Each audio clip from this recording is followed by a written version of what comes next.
Visok krvni tlak ne boli, zato je nevaren. Krvni tlak je pritisk, ki ga izvaja kri na stene žil, skozi katere se pretaka.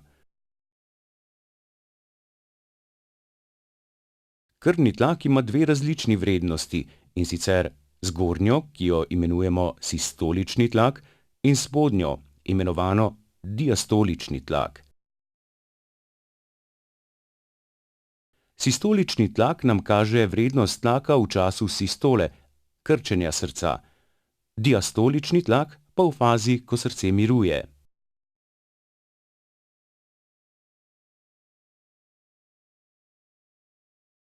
Krvni tlak izražamo v enotah imenovanih milimeter živega srebra. Optimalen znaša okoli 120/80 milimetrov živega srebra.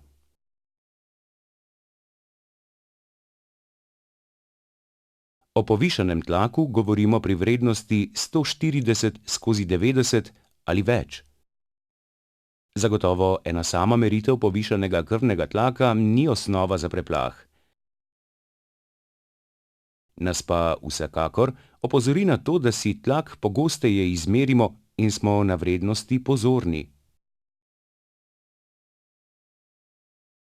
Vzroki za nastanek visokega krvnega tlaka. Zakaj se pojavi povišan krvni tlak in kaj k temu še dodatno prispeva? V medicini govorimo o tako imenovani esencialni arterijski hipertenziji, kadar se pojavi povišan tlak brez kakšnega posebnega drugega vzroka v telesu.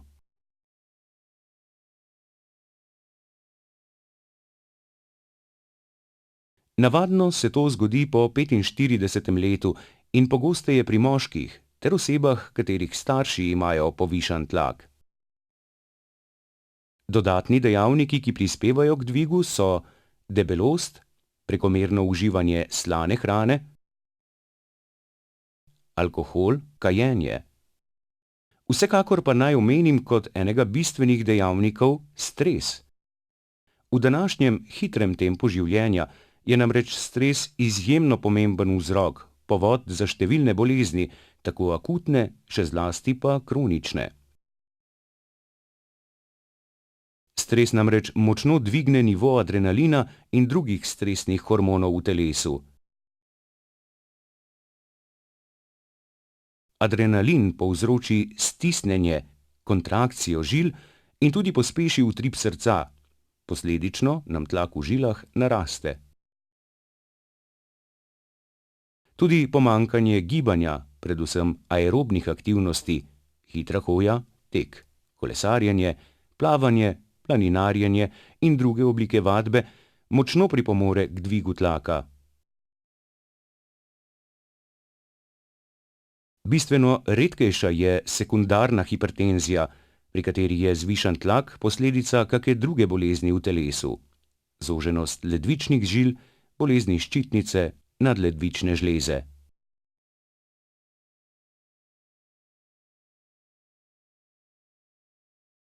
Posledice visokega krvnega tlaka. Največji problem, ki ga sama vidim pri povišanem tlaku, je ta, da navadno ne boli, mnogi ga ne čutijo. Le redki ljudje imajo glavobol, omotico, tesnobo v prsih, navale vročine v glavo. Ker ga ne čutijo, tudi ne vedo, da imajo povišan tlak. Spet drugi, pogosteje moški, pa ignorirajo dejstvo, da je tlak zvišan. Češ, saj ne boli, saj je vse okej. Ravno to je lahko vzrok za to, da ga ne zdravijo, kar lahko pripelje do posledic, kot so razvoj hipertoničnega srca, povečano, obremenjeno srce, ki nima več normalnih funkcij, okvar manjših žil na ledvicah, v očeh in drugih srčno-žilnih dogodkov, kapi, infarkti.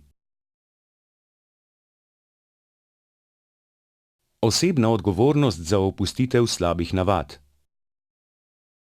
Naj vam na srce položim dejstvo, da imamo zdravje vsi predvsem v svojih rokah in da lahko sami kar največ naredimo za to, da bi preprečili ali zdravili visok krvni tlak.